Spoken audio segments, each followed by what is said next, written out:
What's up, I'm Troubleshoot. In this quick guide, I'll show you how to complete the information obtained through investigation, deduce the clue quest. This one is under faction quests, under Deduce, the Deduce commissions, all the way over here. After you've spoken to a bunch of different people, you'll come back to this vendor or person here where we'll need to deduce the clue located right here, just to the north of Deduce.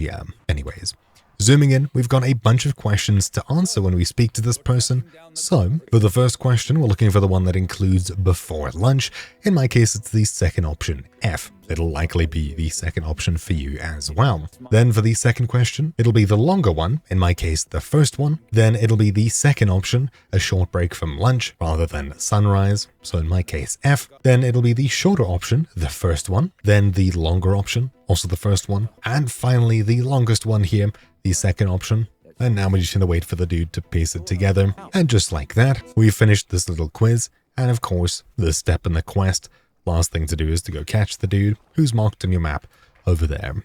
But yeah, that's the difficult part over. So, hopefully you found this video useful. Thank you all for watching. My name's been Troubleshoot, and I'll see you all next time. Ciao.